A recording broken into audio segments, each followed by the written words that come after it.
Abrimos esta edição falando da Argentina, país que tem grande importância no cenário mundial de grãos e que nos últimos dias, em especial nesta semana, tem mexido tanto com o mercado de commodities agrícolas.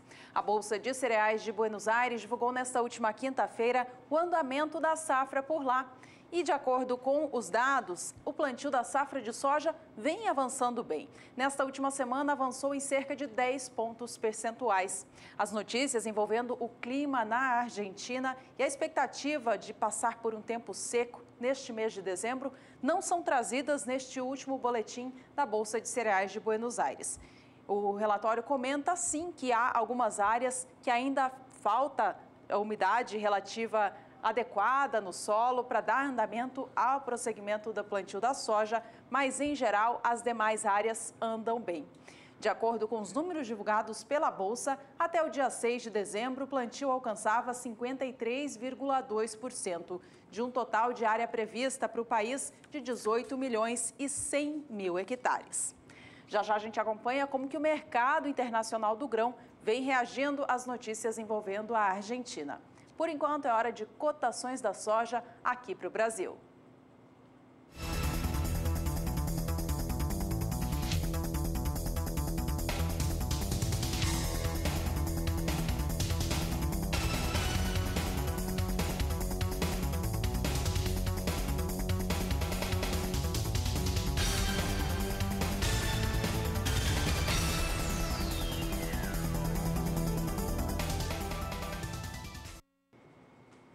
Voltando ao mercado internacional da soja, há pouco eu comentava da Argentina, né? As expectativas climáticas a respeito do clima no país neste mês de dezembro dão a crer que vai haver tempo seco.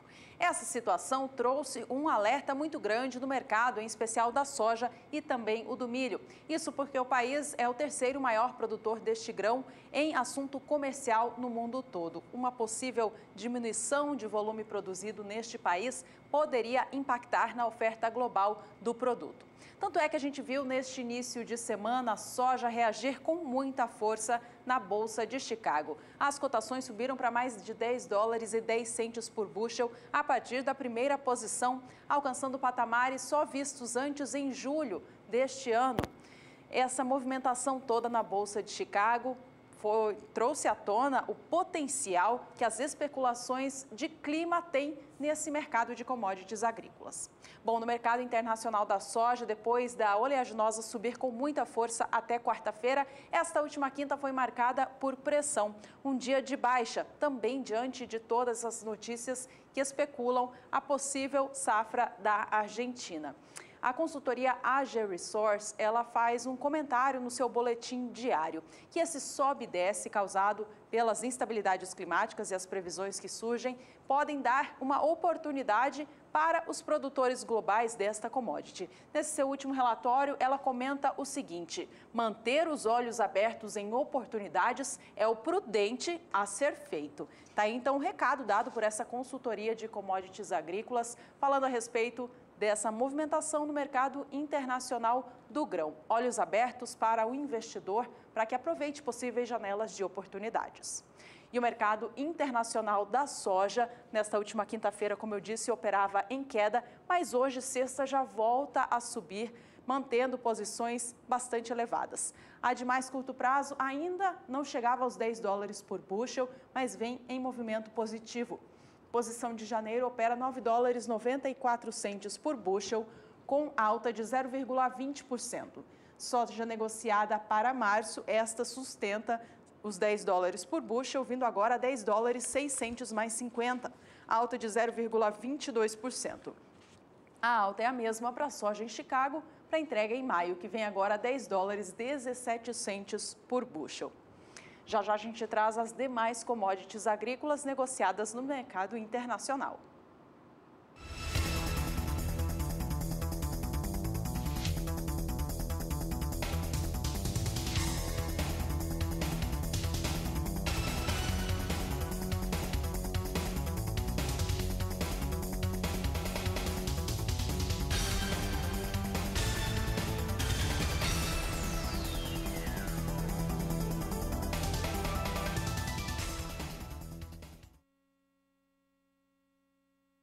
Destaque agora é o Brasil. Os casos de ferrugem asiática da soja subiram para 15 no país no decorrer desta safra 17-18. Isso significa que eles quase dobraram no período de uma semana. Os novos casos registrados do dia 1º de dezembro até este último dia 7 somam 10. E eles se localizam no estado de São Paulo, Rio Grande do Sul e também no Paraná. Em São Paulo, o novo caso apareceu no dia 1º de dezembro, no município de Cândido Mota. No dia 5 de dezembro, houve um registro no município de Santo Augusto, no estado gaúcho. Também por lá, em Sananduva, houve um novo foco registrado no dia 7. E em Roque Gonzales, no dia 6 de dezembro. Mudando a tela, a gente traz em destaque agora o estado do Paraná, que este teve um número alto de focos de ferrugem registrados nesta última semana. No município de Verê, no município de Sertaneja, houveram focos registrados no dia 1º deste mês. Tibagi, Piraí do Sul e Londrina, no dia 6 de dezembro. E Campo Mourão, no dia 7, somando, portanto, 6 casos novos nesta última semana, nestes primeiros dias do mês de dezembro. Isso faz com que o Paraná lidere a lista dos estados que possuem já ocorrências da soja, da ferrugem asiática na soja, neste novo ciclo. Ao todo, o Brasil já soma 15 casos. Paraná tem 8 deles, Rio Grande do Sul 4, São Paulo 2 e Minas Gerais apenas 1 caso. Esse total de 15 que o Brasil já registra até os dias atuais está bem acima do registrado até esta mesma época do ano passado, quando o país contabilizava 9 ocorrências.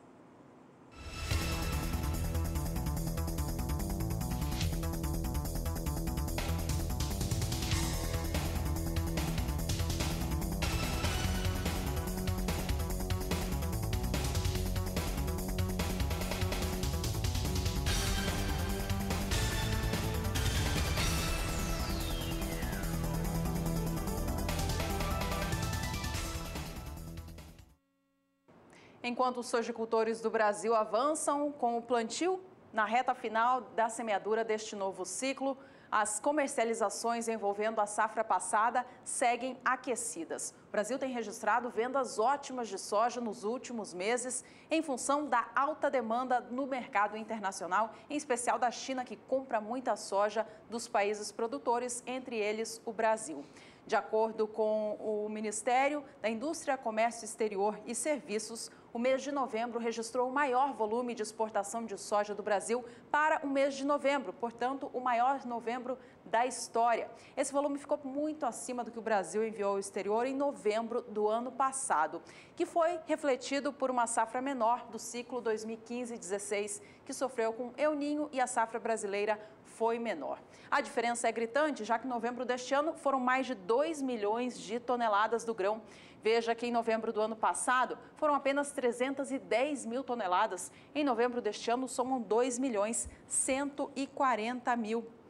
O acumulado do ano de 2017 segue mostrando que os embarques deste ano estão para lá de aquecidos. Há 2 anos, mais ou menos, o Brasil conquistou o posto de maior exportador de soja do mundo, passando na frente dos Estados Unidos. E o volume segue confirmando que o país lidera esta lista. No acumulado do ano de 2017, já são mais de 65 milhões de toneladas de soja enviadas ao exterior, mais da metade do que o Brasil produz. Veja que entre janeiro a novembro de 2016, o Brasil havia enviado ao mercado internacional 50 milhões 920 mil toneladas de soja. Já entre janeiro a novembro deste ano, o volume chega a 65 milhões 790 mil.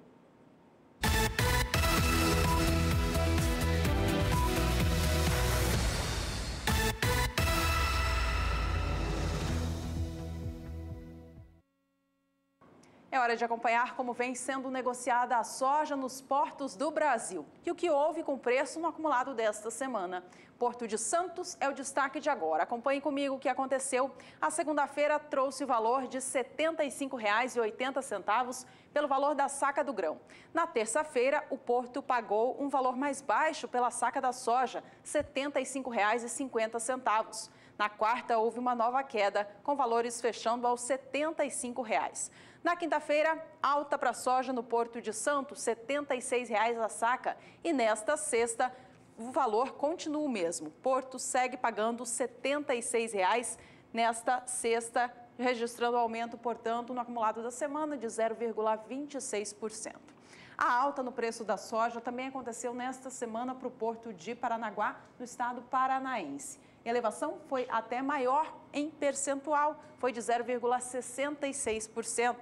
Na segunda-feira, a saca da soja no Porto de Paranaguá valia R$ 75,50. Este valor não sofreu alteração até a quarta e na quinta teve alta, levando o valor da saca do grão para R$ 76. Esta sexta segue negociando a saca da soja por R$ 76 no Porto de Paranaguá, ou seja, 50 centavos mais cara, mais valorizada na comparação com a segunda-feira.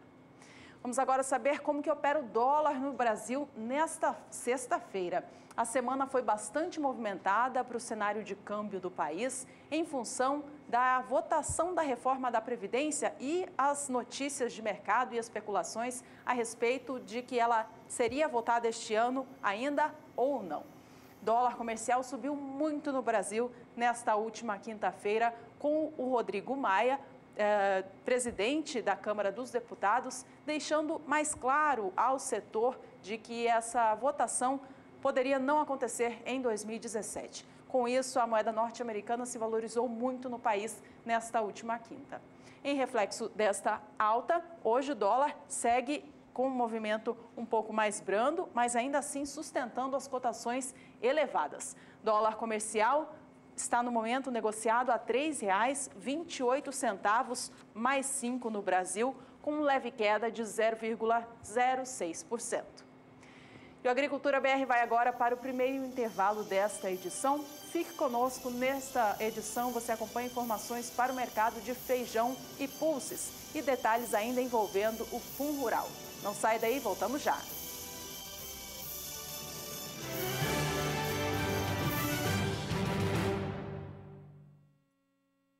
Mais um episódio envolvendo o FunRural. Depois que a medida provisória que criou o refis para a dívida ter caducado no Congresso, a Câmara dos Deputados aprovou nesta semana um texto base para um projeto que utiliza o mesmo texto da medida provisória para dar andamento neste processo. Veja mais detalhes com Odacil Canepa. A negociação para chegar ao texto final envolveu todos os partidos no Congresso.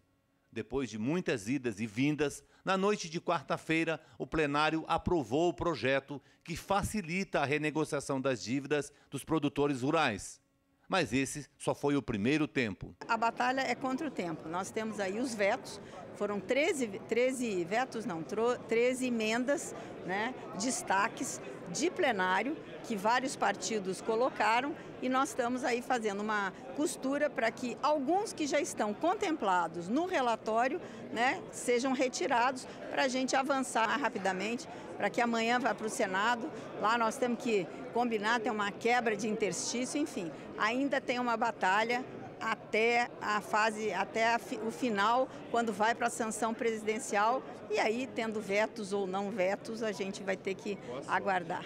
O texto base aprovado mantém parte da medida provisória do Refis Rural, mas inclui novos benefícios no programa, como, por exemplo, a agricultura familiar, que estava de fora. Em resumo, o projeto vai facilitar o pagamento da dívida. Os juros caíram e os prazos aumentaram.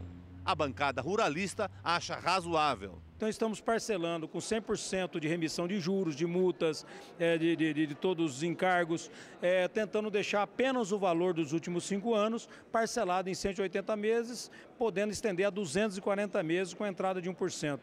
É o máximo que nós podemos fazer, contrariando a Receita Federal e o próprio governo. Os destaques devem ser votados na semana que vem. Depois o projeto segue para o Senado. Odacil Canepa para o SBA.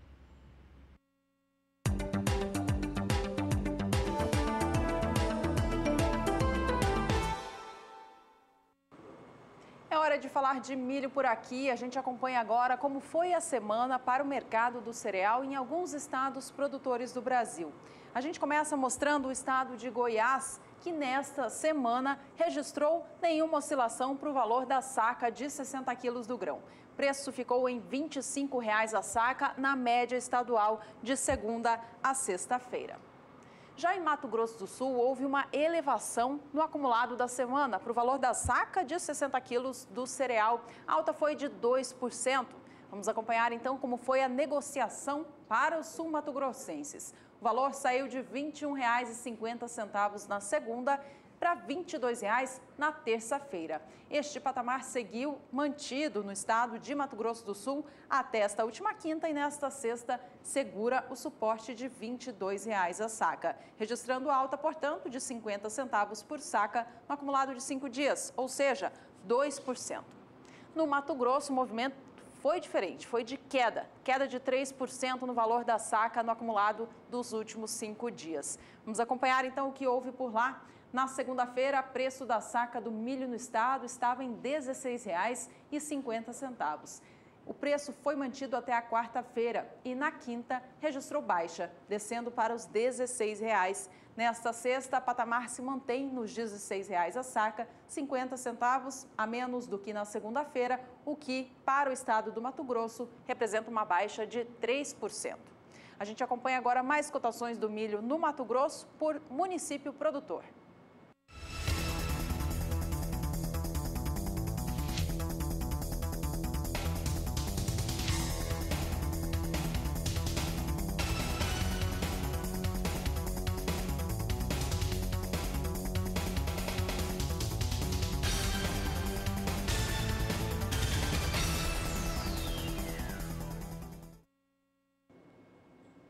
Falamos agora do mercado internacional do milho. Ele vem em alta nesta sexta-feira. E essa alta é impulsionada pela alta que acontece no mercado internacional do petróleo. Nos Estados Unidos, como o milho é utilizado para a fabricação de etanol, cerca de 30% da produção norte-americana, o milho acaba sendo concorrente do petróleo, que, por sua vez, é um concorrente como um combustível. A gente acompanha agora na tela como que o milho é negociado, portanto, na Bolsa de Chicago, sob influência do petróleo, que registra elevação. Negócios para dezembro sobem agora mais de 0,5%, vindo a $3,40 mais 50 por bushel. Milho para entrega em março opera a $3,53 mais 50, alta de 0,56%. Negócios para maio sobem 0,55%, negociando o bushel do milho a $3,62 e a posição de julho vem aos $3,70 mais 25 por bushel, alta de 0,47%. A gente observa na coluna cotação máxima que os valores dos últimos negócios são os mais altos negociados ao longo desta sexta-feira.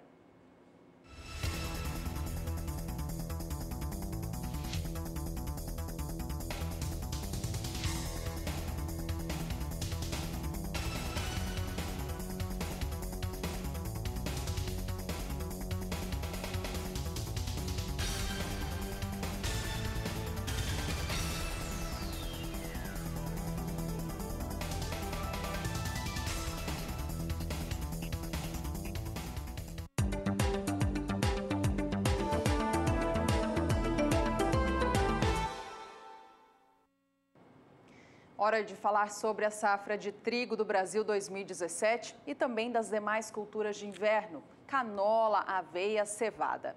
O ano foi ruim para as lavouras de inverno por conta do clima, muito instável, acabou prejudicando demais as produções. No estado gaúcho, a situação foi bem complicada.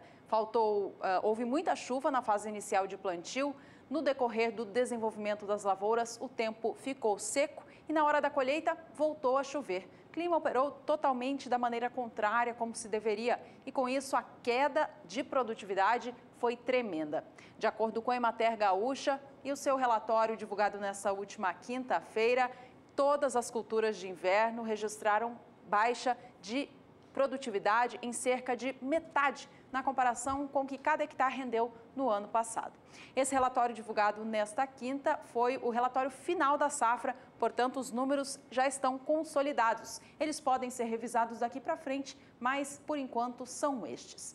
A área plantada com trigo no estado gaúcho caiu 10% neste último ciclo, por conta de todas as questões envolvendo o mercado, baixo retorno financeiro, alto custo de produção e também as instabilidades climáticas. O produtor diminuiu a sua área. A produtividade média caiu em 47% para as lavouras de trigo no Rio Grande do Sul. E com isso a produção veio para 52% abaixo do que o estado, melhor dizendo, colheu na safra passada. A safra de cevada teve uma ampliação de 25% na área, muitos destes produtores vindos de áreas antes destinadas ao trigo. Mas mesmo assim a produção foi de quebra por conta de uma produtividade 49% menor. A produção de cevada este ano no estado gaúcho ficou 37% mais baixa. As lavouras de aveia ganharam 3% de crescimento de área, mas a produtividade também foi lá embaixo, ficando em 46% menor. Com isso, a produção de aveia gaúcha caiu 44% este ano. E a de canola seguiu o mesmo caminho. A área registrou crescimento de 4%, mas o rendimento caiu mais da metade, ficando 52% abaixo do que o registrado em 2016. A produção de canola do Rio Grande do Sul, com isso, foi lá embaixo, caindo em 50% na comparação com o ciclo passado.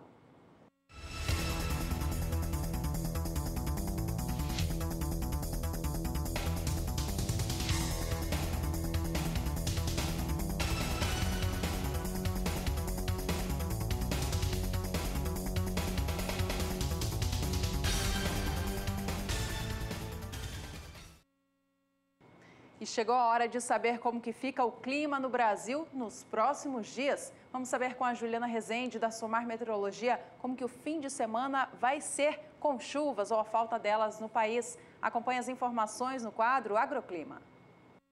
Agroclima. Oferecimento Santa Helena. As melhores sementes de milho para grãos e silagem.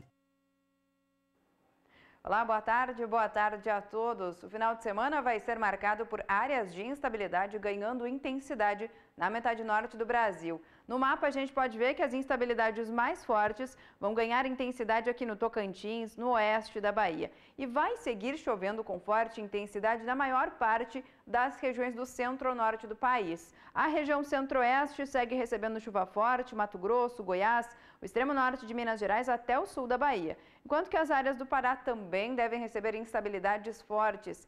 As pancadas mais expressivas e com risco para temporais ficam concentradas aqui no estado do Tocantins e também no oeste da Bahia, onde o volume de chuva pode passar de 100 milímetros agora no decorrer deste final de semana até o comecinho da próxima semana.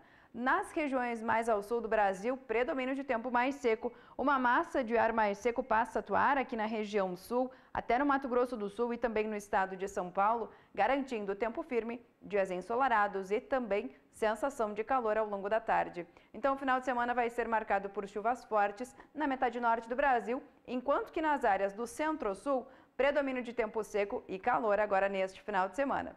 Daqui a pouco eu volto com mais previsão do tempo. Até já, Ju. E por aqui a gente vai para mais um rápido intervalo comercial. No próximo bloco, informações para o mercado de café. E também novidade para o mercado de feijão do Brasil. Não saia daí, voltamos já.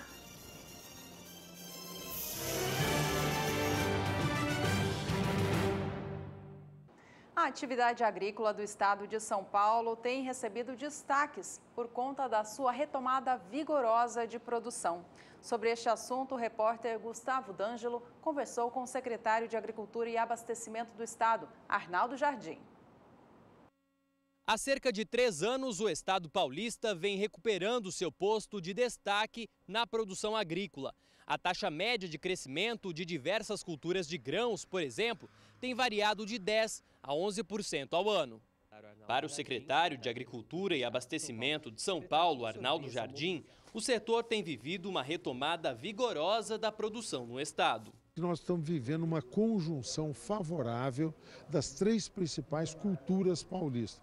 Nós temos uma boa produção do setor da cana, nós temos uma produção no setor de celulose, muito importante também, o reflorestamento respondendo bem, florestas plantadas. Nós temos um desempenho da citricultura. A citricultura nossa retomou o seu nível de atividade.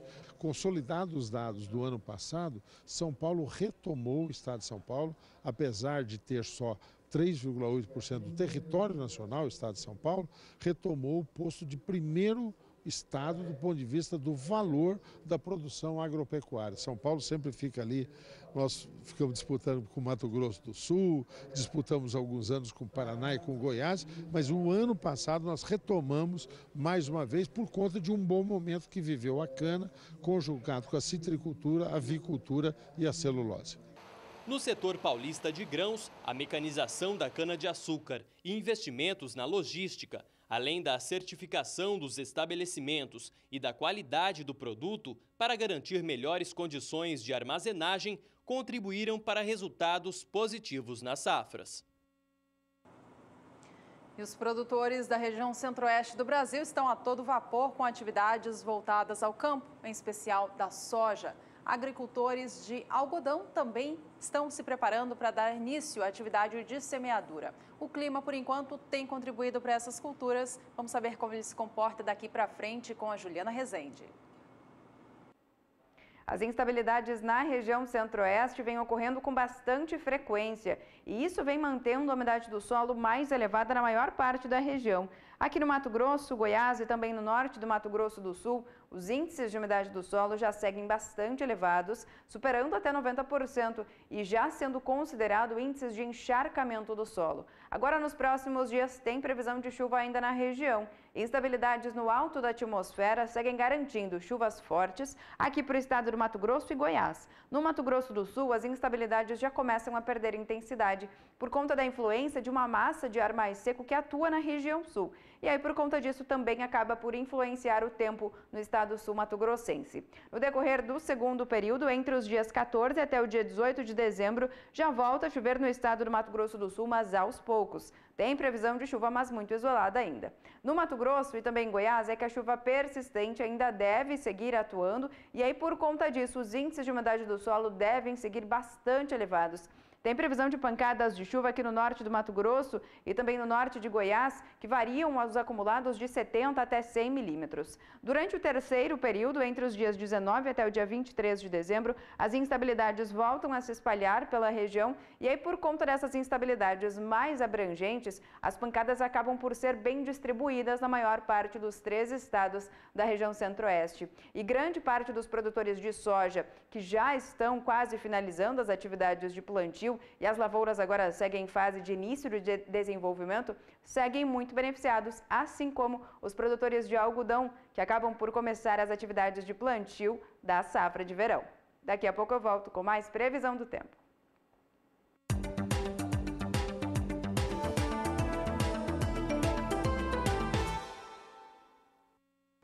É hora de acompanhar como foi a semana para o mercado do café aqui no Brasil. A gente começa mostrando a variedade Conilon, negociada e produzida no Espírito Santo, Rondônia e Bahia, e também um pedaço do estado do Mato Grosso. A gente acompanha agora na tela como foi a semana no estado capixaba, o estado que é referência para este mercado, uma vez que é o de maior produção. Houve uma elevação de 2,5% no valor da saca de 60 quilos do grão tipo 7,8. A segunda-feira começou com o valor a R$ 385 a saca. Na terça, o mercado levou para R$ 390 esta cotação, permanecendo assim na quarta-feira. Na quinta, o mercado capixaba do Conilon pagou o valor de R$ 395 pela saca de 60 quilos do grão tipo 7,8, permanecendo assim com este valor nesta sexta-feira. A alta registrada, portanto, nos 5 dias foi de 2,5%. Mercado de arábica agora em destaque. Ele que tem a sua maior produção no sul de Minas Gerais e também no estado de São Paulo. A gente acompanha primeiro agora como foi a semana para a região da Alta Mogiana, no estado paulista. No acumulado dos 5 dias, há uma elevação de 1% acontecendo para a saca de 60 quilos do grão. A semana começou com valor a R$ 465. Este Preço permaneceu assim na terça e na quarta registrou baixa, fechando no dia a 460. Quinta-feira, mercado do café reagiu com alta aqui no Brasil. Cotação da saca subiu para R$ 470 em Mogiana, São Paulo, permanecendo assim também nesta sexta, acúmulo, portanto, de 1% nesta semana. Agora vamos para a região sul de Minas. Esta tem uma grande importância no mercado nacional da variedade arábica. É a área de maior produção do país, muita comercialização acontece por lá. Também houve elevação nesta região do país e ela foi maior de 2% nestes 5 dias. A semana começou com o valor da saca de 60 quilos, negociada a R$ 460. Este preço se manteve assim até a quarta, quando na quinta subiu para R$ 470 a saca. Nesta sexta, o valor também segue em 470, refletindo a alta provocada pela alta do dólar aqui no Brasil. Quando a moeda norte-americana sobe no país, isso estimula as exportações do café, que é um produto, uma commodity de grande importância para o mercado internacional feito com o Brasil. Com isso, com essa maior procura por negociações, os valores tendem a subir.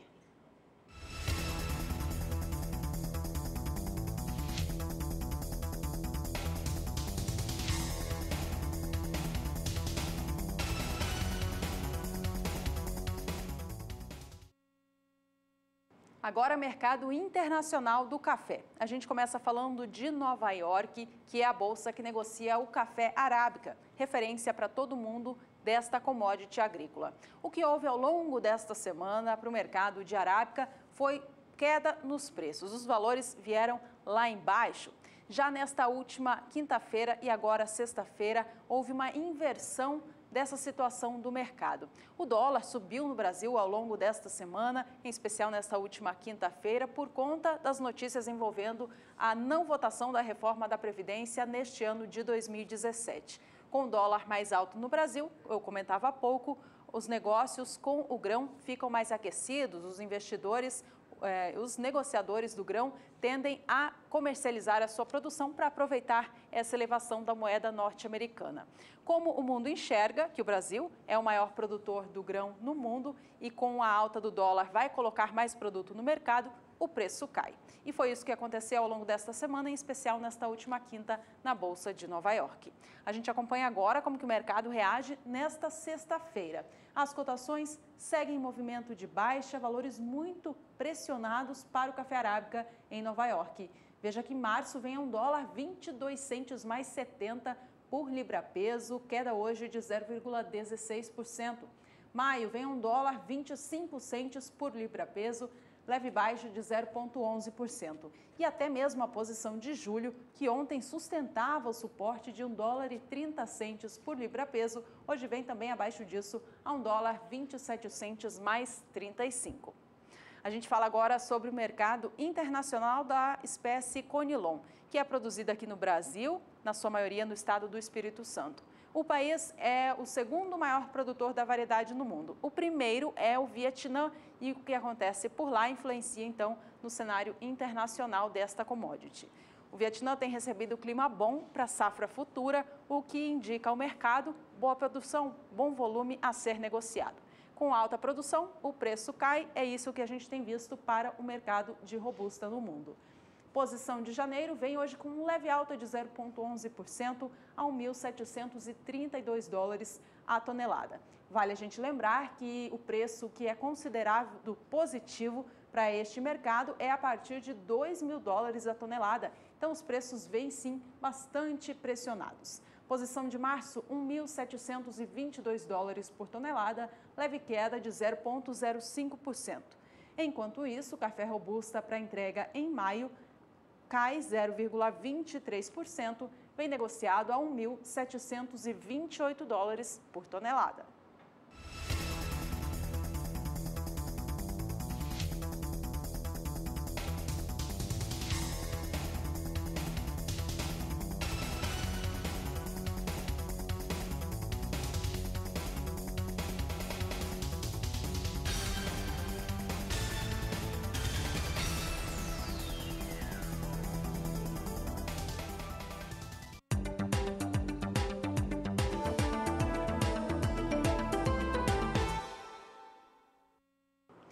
cadeia produtiva do feijão e das leguminosas que formam um grupo chamado de pulses, que são ervilha, lentilha e grão de bico, vão ganhar em fevereiro de 2018 um plano nacional. Esse plano vai fazer um diagnóstico do setor produtivo e da cadeia produtiva dessas leguminosas em geral, que vão servir de subsídio para a criação de políticas públicas envolvendo feijão e pulses e assim organizar melhor a cadeia produtiva destes produtos. De acordo com as informações das entidades ligadas neste setor, há um grande mercado em busca de feijão e pulses, em especial no mercado asiático. De acordo com o Ministério da Agricultura, ele consome cerca de 4 milhões de toneladas de pulses, que seria uma oportunidade para o Brasil investir mais. De acordo com a secretaria envolvida neste setor, há alguns desafios que o Brasil ainda precisa enfrentar para conseguir colocar em plano toda essa estrutura que vai ser criada para o mercado de feijão e pulses. São estes os 3 desafios principais, veja só. O primeiro deles seria a respeito do registro de novos defensivos, já que algumas variedades de feijão e de pulses ainda não possuem produtos específicos e registrados aqui no Brasil, o que não permite a rastreabilidade da produção. Em segundo lugar, está a equalização do ICMS entre os estados. Isso pode garantir a competitividade, já que a guerra fiscal ainda afeta o feijão e os outros produtos da cesta básica. E terceiro, vem a necessidade de alterações nas classificações das leguminosas. Aqui no Brasil, por exemplo, o feijão é classificado como feijão tipo 1, 2 e 3. Os padrões ainda não são claros na visão do Conselho Brasileiro do Feijão e Pulses. E isso indica que precisa haver, portanto, essa redefinição destes padrões para melhorar, tornar mais claro, transparente os negócios envolvendo o setor. O setor de feijão e pulses vai ser o segundo a ganhar um plano nacional. Em primeiro lugar, vai ser a fruticultura, que em janeiro do ano que vem já vai contar com este serviço do governo. O feijão produzido e beneficiado em Mato Grosso terá crédito presumido de 66,66% do valor do imposto sobre operações relativas à circulação de mercadorias e sobre prestações de serviços de transporte interestadual e intermunicipal e de comunicação nas saídas interestaduais. Na prática, significa redução da alíquota de 12% para 4% nessas operações, que começou a valer desde 1º de dezembro. O benefício foi concedido por meio da Lei 10.633 de 2017, que tem validade por 90 dias. As informações foram divulgadas pela Federação da Agricultura e Pecuária do Estado de Mato Grosso, FAMATO. A concessão do benefício fica condicionada a algumas regras, como a regularidade e idoneidade da operação, o produto deve ter sido produzido no Estado, o contribuinte deve estar regular perante a Secretaria de Fazenda do Estado, a Cefaz, a aceitação da lista de preços mínimos e a operação não deve ser beneficiada por outro benefício fiscal, entre outros.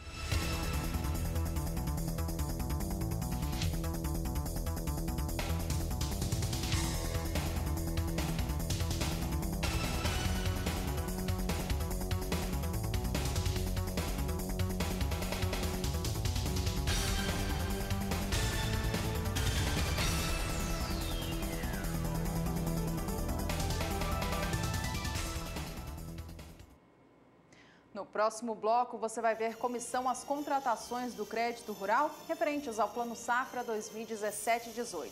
E tem também mais uma reportagem da série Rotas e Vinhos. Não saia daí, voltamos já.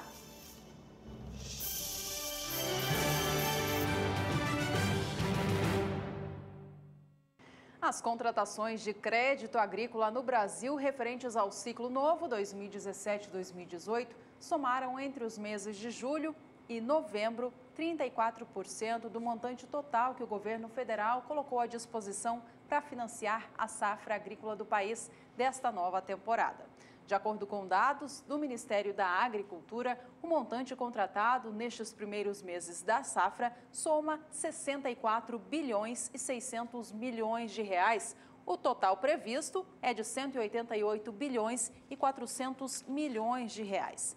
Para Neri Geller, o secretário de Política Agrícola do Ministério da Agricultura, as contratações estão seguindo em um fluxo normal, porém registram um aumento de 20% na comparação com o volume contratado nestes primeiros meses do ciclo passado. Entre julho a novembro de 2016, as contratações chegaram a 53 bilhões e meio de reais neste período. Já em 2017, como vimos, alcançaram 64 bilhões e 600 milhões de reais. As instituições financeiras liberaram mais projetos para fazer essas contratações no acumulado deste ano. Enquanto no período em 2016 foram 268.500 contratos, em 2017 o volume de contratos já chega a 300 mil. As operações de custeio de safra, comercialização e industrialização registram forte aumento na comparação com o mesmo crédito contratado no ano passado. Foram contratados dentro destas modalidades 52 bilhões e 300 milhões de reais, alcançando alta de 17,9%. Já os contratos de investimentos, que incluem aquisição de máquinas e implementos agrícolas, chegam a 12 bilhões e 300 milhões, alta de 33,6%. As contratações feitas pela letra de crédito do agronegócio, o LCA, alcançaram 12 bilhões e 300 milhões de reais, ante 2 bilhões e 200 milhões no ano passado. A gente muda de assunto agora para falar sobre pecuária e agricultura de precisão.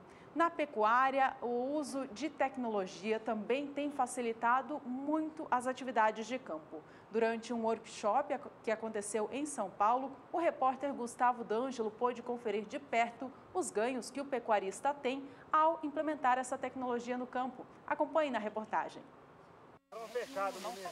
Hoje existem métodos que, além de propiciar aumento da produção por área, seja ela carne ou leite, acarreta em melhorias na eficiência dos gastos e decisões mais assertivas a serem tomadas, o que faz da propriedade cada vez mais lucrativa e rentável. Para proporcionar agilidade no quesito de lançamento dos dados, para não haver necessidade de planilhas por escrito, está sendo criado um aplicativo que permitirá lançar os dados do campo pelo celular e que, por sua vez, será sincronizado via internet com software presente no computador da propriedade. E dessa forma a gente passa a ter dados mais confiáveis para se tomar a determinada decisão, a decisão assertiva de movimentação dos lotes nas áreas de pastagem, sempre buscando aquele pasto bem manejado. O método gerente de pasto, o sistema gerente de pasto, ele permite você coletar informações basicamente através das movimentações dos lotes, e através dessa informação a gente consegue tomar uma decisão, ou seja, uma decisão que a gente consiga distribuir os lotes nas áreas de pastagem sem buscando o pasto bem manejado, certo? Além dessa movimentação, tá, de fazer a recomendação de lotação nas áreas de pastagem da fazenda, sem buscando pasto bem manejado, a gente tem a parte de suplementação, que também é muito importante você mensurar a suplementação diariamente, o que cada lote da fazenda está consumindo de forma adequada, conforme a gente espera que esteja consumindo, certo? Se a gente não mensurar, a gente não sabe, ok? Parte de adubação também é mensurado, é controlado para cada área de pasto da propriedade, e também a parte climática. Para a parte de adubação, para cada área de pasto, ele é montado um histórico, conforme ocorre a adubação, é registrado pelo aplicativo e automaticamente registrado no sistema. Para o correto manejo da pastagem, o pecuarista deve escolher acertadamente que capim plantar. E para isso, alguns fatores devem ser considerados. Principalmente assim, saber qual região você está, que tipo de solo você tem, é um solo encharcado, como que é a drenagem, qual é a fertilidade, quais são as invasoras e pragas dessa região. Esse é um ponto. E o outro ponto é como que você vai tratar esse capim. Eu vou formar e vou deixar, vou só manejar, não vou adubar, nada, ou vou adubar, vou fazer de forma intensiva. Que tipo de lote, de categoria que eu vou trabalhar ali em cima, né? Qual que é o tamanho da minha área. Eu estou num rotacionado, eu estou num pastejo contínuo, estou num pasto de 100 hectares, vou plantar mombaça, não vou conseguir colher de forma adequada. Então, considerar isso numa implantação, porque não tem capim melhor, capim pior. Tem o melhor para o teu propósito. De repente, uma umidícola, uma dictioneiro, muitas vezes ela é mais produtiva que uma mombaça. Se for no Pantanal, se for num solo alagado. Conhecer a propriedade e adotar um método de colheita de pasto sem cortes e sem mensurações de altura é a tônica que foi abordada por este zootecnista. São 2 pontos. Além de ser um pouco falha, você vai medir um capim. Pô, se ele estiver na altura ideal, fala, legal, vou manter o lote. Mas se ele subiu, tá, eu preciso aumentar o meu lote, mas eu aumento para quanto? Qual lote que eu vou pôr maior aqui? Né? Então ela não traz essa informação. E além de ser o outro fator da altura, outro problema é que ela não é fácil de se tomar. Ela é muito complicada. A pastagem é um ambiente heterogêneo. Você tem que pegar a média de altura de uma pastagem, você tem que andar muito. Como é que vai fazer isso em fazenda grande? Não adianta. Valdir Pacheco para o SBA. E o assunto agora é uva aqui no Agricultura BR. Nos últimos dias temos reexibido a série Rotas e Vinhos, que mostrou um pouco da produção vitícola do Brasil. Na edição de hoje você vai acompanhar que a Serra Gaúcha, principal área de produção de vinhos aqui no país, é um roteiro muito difícil de ser esquecido. Acompanhe na reportagem de Annelise Nicolodi.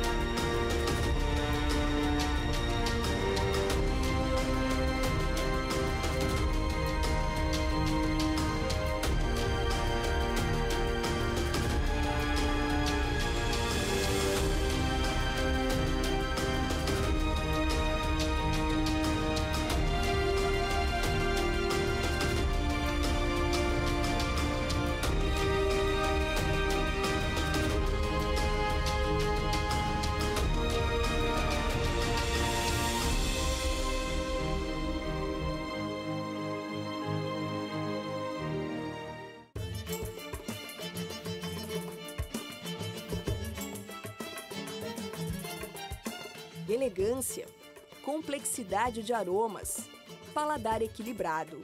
Características que revelam o ambiente de origem. Um produto com identidade. Em Pinto Bandeira, na Serra Gaúcha, desde 2010 as vinícolas conquistaram a indicação de procedência. Além de proporcionar condições para a produção de excelentes vinhos, as características de solo e clima dessa região são propícias para a produção de espumantes. O espumante brasileiro já ganhou um grande destaque em âmbito mundial. É um produto com um custo-benefício excelente, uma qualidade indiscutível, né? Então, o mercado todo mundial já está olhando para o espumante brasileiro com outros olhos.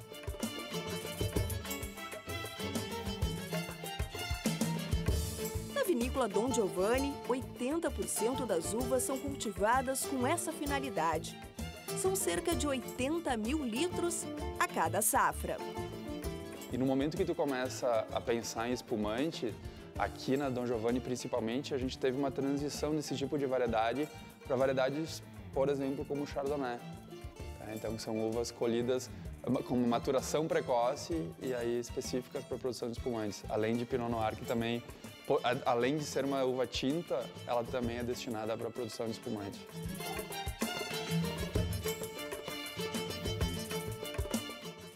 Mas quantidade aqui não é o mais importante. Além do controle do método de fabricação, a vinícola adotou recentemente um sistema de manejo chamado biodinâmica. Uma agricultura mais sustentável, que busca o problema desde a raiz.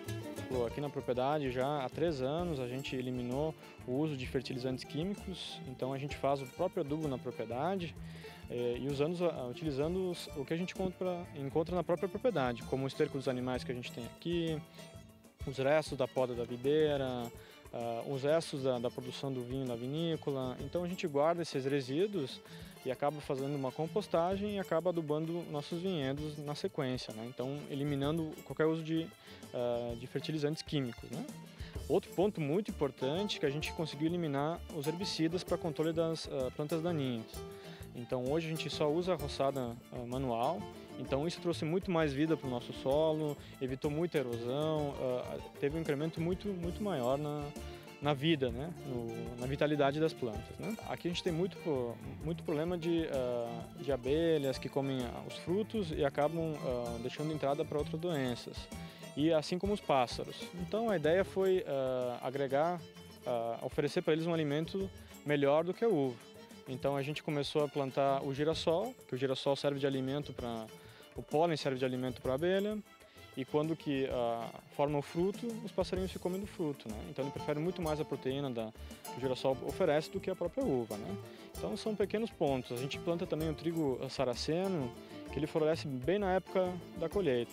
Então o trigo saraceno também serve de alimento para a abelha e atrai um monte de insetos também que vão ajudar no equilíbrio do vinhedo também, né? Num primeiro momento, os custos com esse tipo de manejo eles aumentam, e hoje a gente tem muita desconfiança por parte do consumidor do que realmente é um biodinâmico, o que realmente é um orgânico. E o nosso trabalho visa, sim, ter um diferencial, até por sermos os pioneiros nesse tipo de manejo na parte de vitivinicultura, mas é um trabalho de formiga, né? A gente está internamente, aos poucos, partindo para esse manejo, a cada ano que passa, aumentando a abrangência disso, e para dar essa certificação para o nosso cliente e assim no futuro, quem sabe, isso possa vir a trazer benefícios financeiros, né?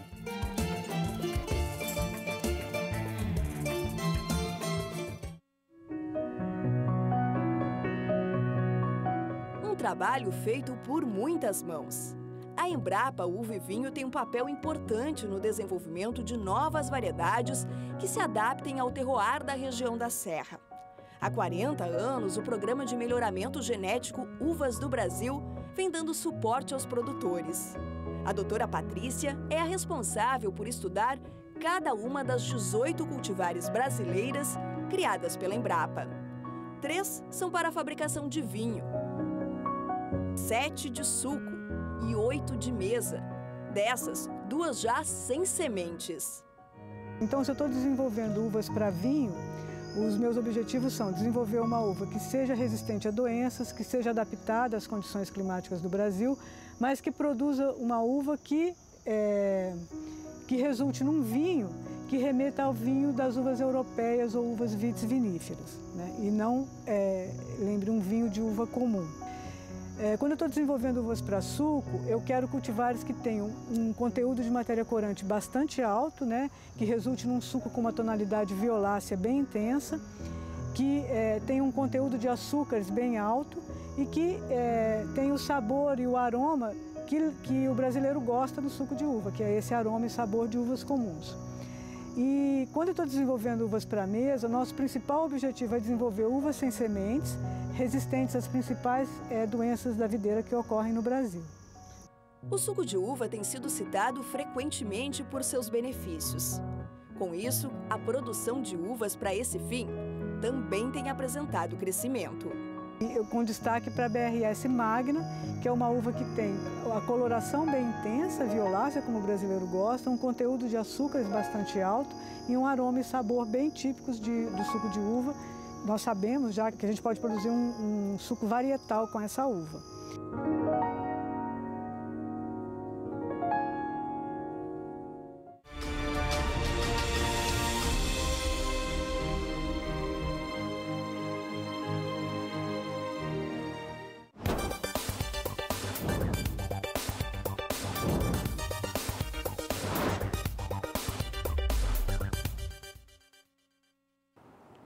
E na entrevista do Agricultura BR agora eu converso com Dito Mário, ele que é da Reflore, já está aqui comigo, Reflore do Mato Grosso do Sul.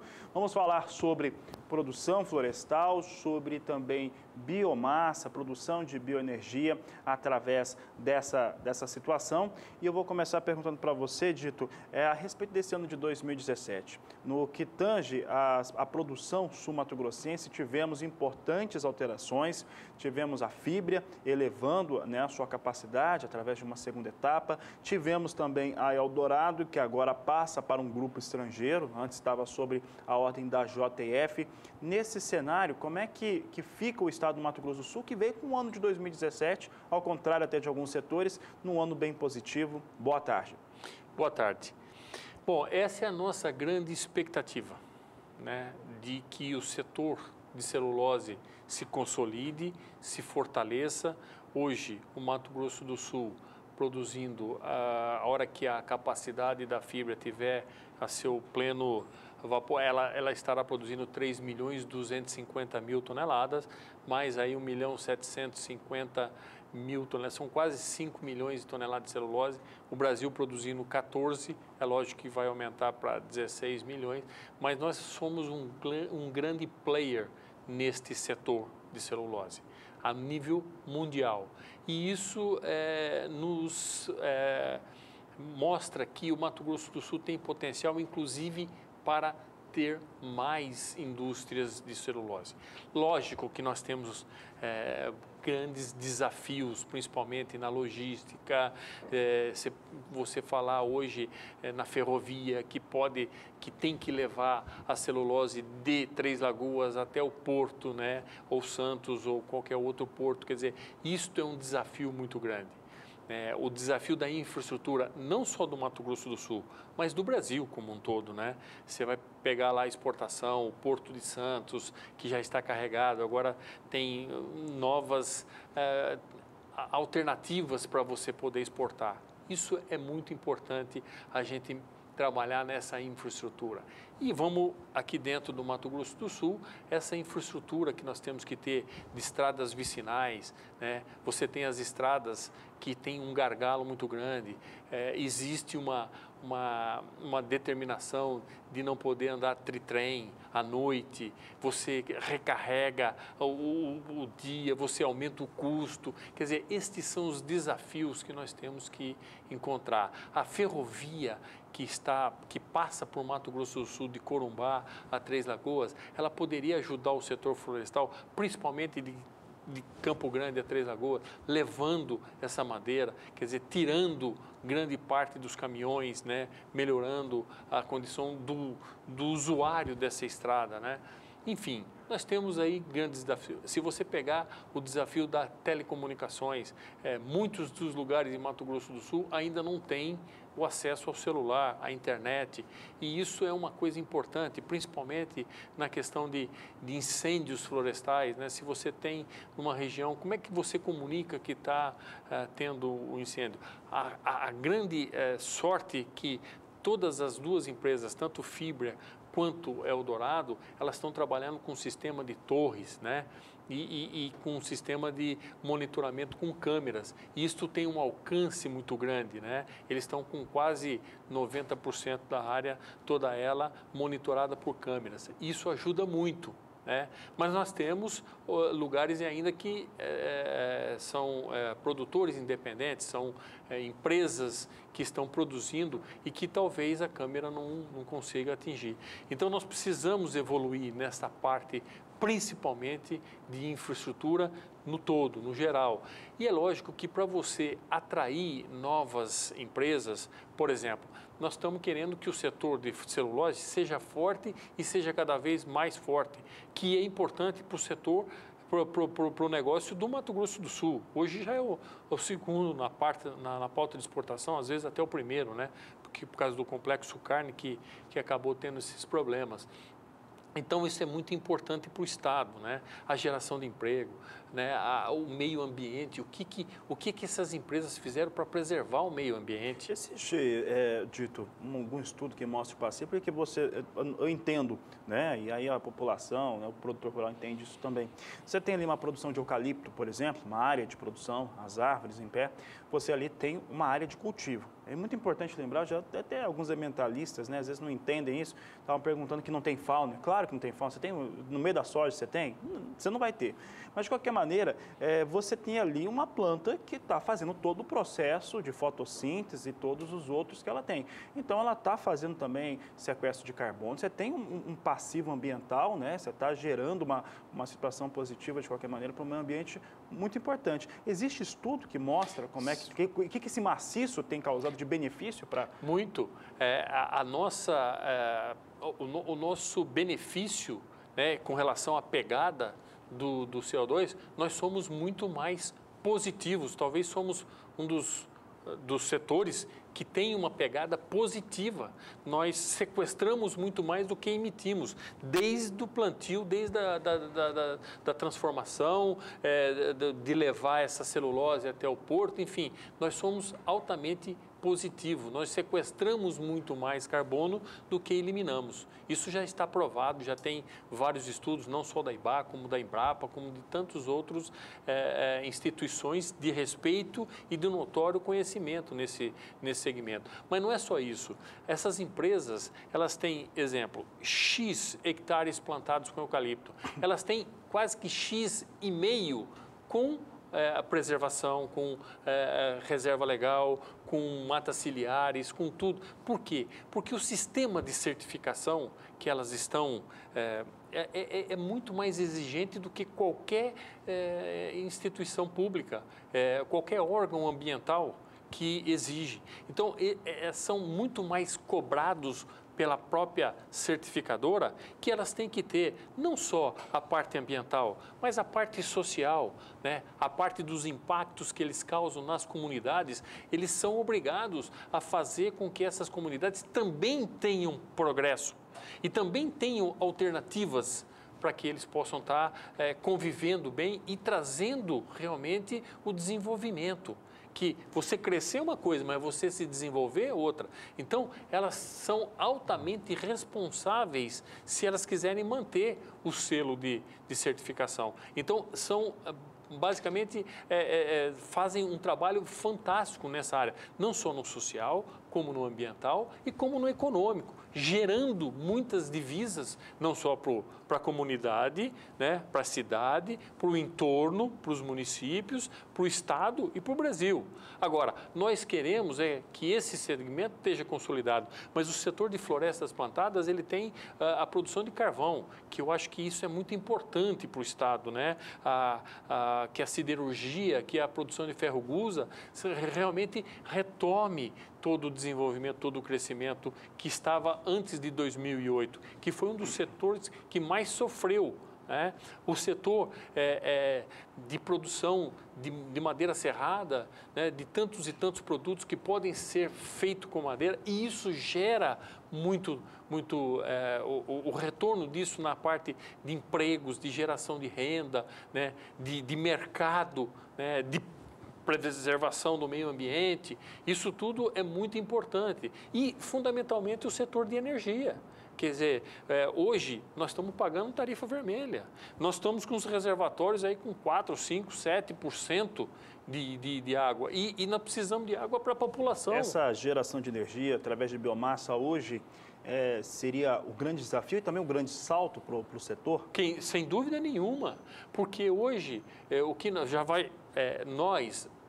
o setor aqui do Mato Grosso do Sul, de outros estados, através da Câmara Setorial, do mapa do Ministério da Agricultura, nós conseguimos fazer com que as autoridades, principalmente da EPE, entendessem o que é o setor, como é que funciona, o que tem que ser, como que tem que ser, preço, intermitência, uma série de coisas. Nós estamos começando, já vai ter um leilão, dia 18 e 19, a -4 e a -6, agora em dezembro. Quer dizer, já estamos começando a fazer alguma coisa nesse segmento. E a produção de energia, além de você sequestrar carbono, além de você ter uma pegada positiva, além de você gerar riqueza, além de você gerar desenvolvimento para a região, para onde vai estar, isso é muito importante para a produção do país. Não tem país que se desenvolva sem energia. Tudo quanto é indústria, tudo quanto é casa, precisa de energia. E o Brasil hoje, além de você estar produzindo essa energia próxima do consumidor, por exemplo, você tem a energia, o maior percentual hoje na matriz energética é hidráulica, mas você está fazendo energia lá em Belo Monte, lá e tendo que transmitir isso daí 4, 5 mil quilômetros. E isso tem um custo, isso teve um custo... Tem um custo, né, que ele existe para transporte dessa energia, para você fazer o carregamento. Tem o ambiental, tem o social, também é importante lembrar que ali tem uma verdadeira guerra, né, de interesses, inclusive com sociedades indígenas que estavam muito bem antes ali, né, instaladas, e isso gerou, claro, um impacto muito forte. Então, eu acho que as perspectivas são boas. E principalmente para o Mato Grosso do Sul. Quantas e quantas vezes a gente já falou aqui, já falou em várias coisas, que o Mato Grosso do Sul tem uma região, que é a região da Costa Leste, que devido às condições edafoclimáticas, elas têm dificuldades de você estabelecer algumas culturas. E a floresta vem exatamente para preservar. Nós conseguimos, a floresta plantada, ela foi plantada exatamente em terras degradadas e que elas foram restauradas, recuperadas. Nós recuperamos mais de 1 milhão de hectares. Né? E com certeza nós temos chance de, à medida que a gente for melhorando toda essa infraestrutura, melhorando toda essa logística, melhorando todo esse... nós podemos recuperar um pouco mais, gerar muito mais trabalho, gerar muito mais renda para a população e também tributos para o desenvolvimento do Estado. Então, eu acho que nós temos aí... Estamos numa crise, estamos aí começando a sair de uma crise e à medida que você vai sair, você vai precisar de energia. Se você for trazer empresas para o Mato Grosso do Sul, para qualquer lugar do país, do mundo, você precisa de energia. E a energia de floresta plantada é uma das alternativas para compor essa matriz energética. Isso é fundamental. Né? Quando você fala em desenvolvimento, você fala em aço. Você falando em aço, você fala em ferro-gusa. Você falando em ferro-gusa, você precisa do carvão. Então, a gente precisa de carvão de floresta plantada. Então, são cadeias que eu acho que agora a gente tem chance de fazer, e agora que o Brasil começar a se desenvolver, começar a trazer todas essas partes que precisam de desenvolvimento, eu acho que a floresta plantada pode contribuir e muito para esse desenvolvimento. Tá certo, dito, Mário. Obrigado por mais uma participação aqui no Agricultura BR. Eu é que agradeço a oportunidade e estamos sempre à disposição. Obrigado. Obrigado.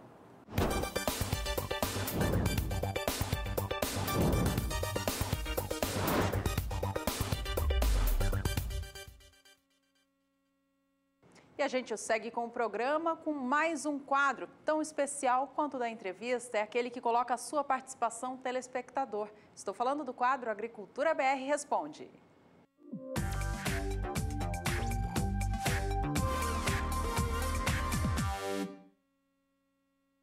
Telespectadores de todo o Brasil participam desse quadro mandando perguntas sobre clima, mercado e outras dúvidas do campo através das mídias sociais.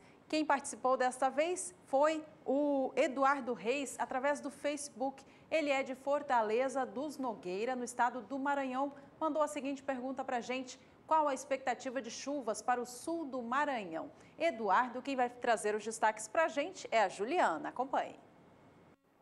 Respondendo à dúvida do telespectador Eduardo Reis, da região de Fortaleza dos Nogueiras, do sul do Maranhão, que quer saber como é que fica o tempo agora nessa região ao longo dos próximos dias. A disponibilidade hídrica no sul do Maranhão já aumentou bastante ao longo das últimas semanas. A gente pode ver no mapa que aqui nas áreas da metade sul do estado já aumentou, alcançando índices até de 80%. E nos próximos dias vai ter previsão de chuva ainda. Instabilidades em altos níveis conseguem garantir chuvas expressivas aqui para as áreas mais ao sul do Maranhão. Tem previsão de acumulados de 30 até 50 milímetros nessas regiões. E algumas áreas até do norte do estado do Maranhão, que já não recebem chuva há mais de 100 dias, vão voltar a receber instabilidades agora ao longo dos próximos períodos. Durante a segunda semana, entre os dias 14 até o dia 18 de dezembro, ainda segue chovendo no sul do Maranhão. E dessa vez a chuva ganha até um pouco mais de intensidade, volumes que podem chegar até 70 milímetros de água acumulada em apenas 5 dias.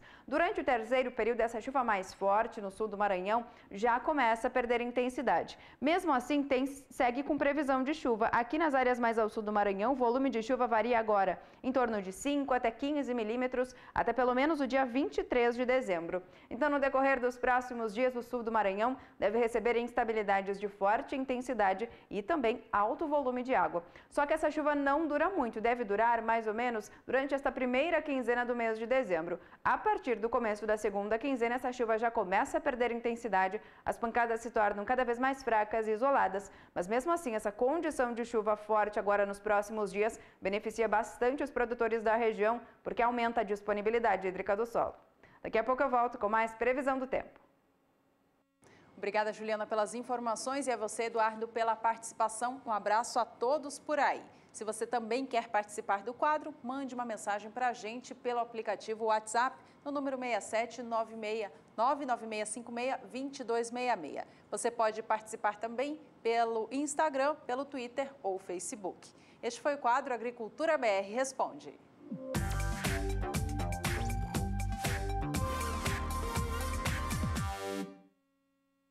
E no próximo bloco você acompanha o resultado do leilão da massa falida Lajinha, que aconteceu nesta última quinta-feira. E também tem informações sobre o clima das áreas produtoras de hortifruti do Brasil. Não saia daí, voltamos em instantes.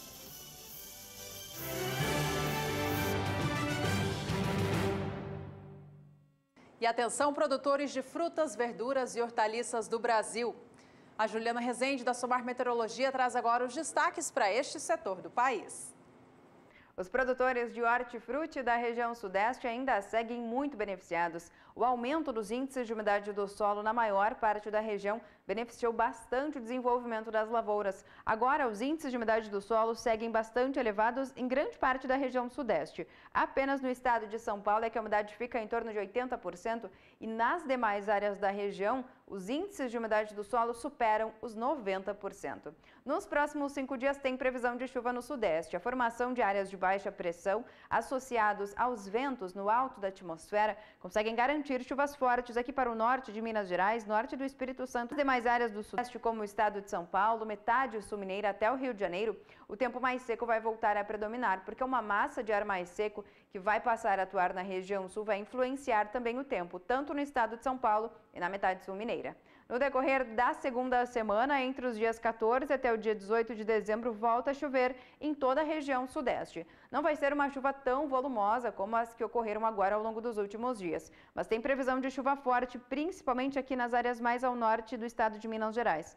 Nas demais áreas também segue chovendo, volumes que podem alcançar até 30 milímetros em grande parte do estado mineiro, aqui no sul de Minas Gerais, até o Triângulo Mineiro e também nas áreas mais ao norte do estado de São Paulo.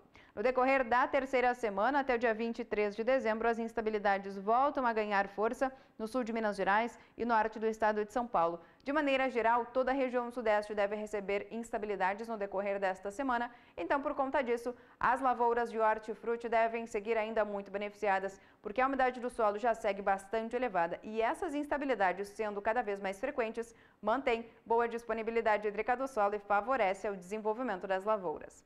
Hoje eu encerro por aqui a minha participação. Até mais!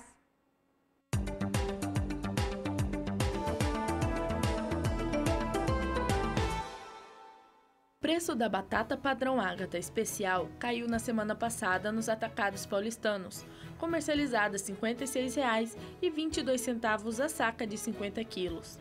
De acordo com informações do Hortifruti CPEA, no início da semana passada, os preços até aumentaram devido à menor oferta com as chuvas em algumas localidades. No entanto, caíram no decorrer do período. As praças paranaenses, como São Mateus do Sul e Contenda, já têm ofertado e devem intensificar as atividades nas próximas semanas. Em relação à qualidade, há mais batatas fracas devido ao calor intenso e às precipitações. Apesar da previsão de chuvas nos próximos dias, a oferta pode aumentar, pois o Paraná deve seguir com bom ritmo de colheita.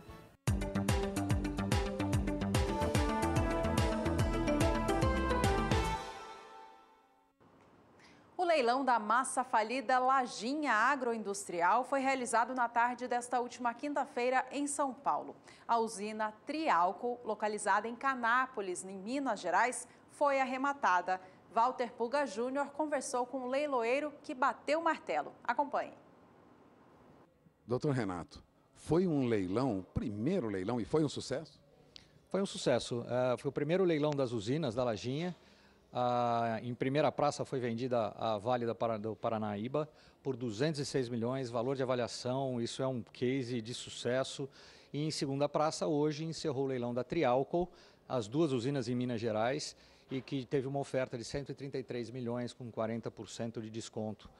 E isso tudo é resultado de um trabalho muito dedicado, não só do leiloeiro, da Superbid, mas também envolvendo a AgriPlanning, SBA, contatando todos os possíveis players do mercado, e é um trabalho de liquidação de ativos de usinas e das próprias usinas de atividades dentro do mercado sucroalcooleiro aí que tem tido um ótimo resultado.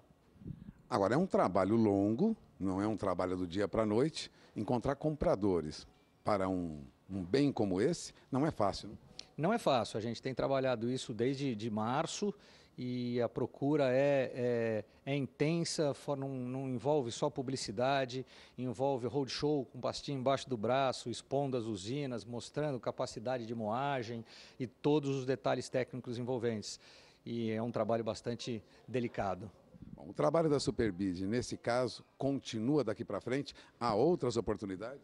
Sim, há outras oportunidades. Existem mais três usinas do Grupo Lagina. Estão sendo definidos alguns detalhes processuais e com juízes e administrador judicial, mas em breve teremos novos produtos aí para leilão. O programa está chegando ao fim. Vamos agora aos destaques finais desta edição.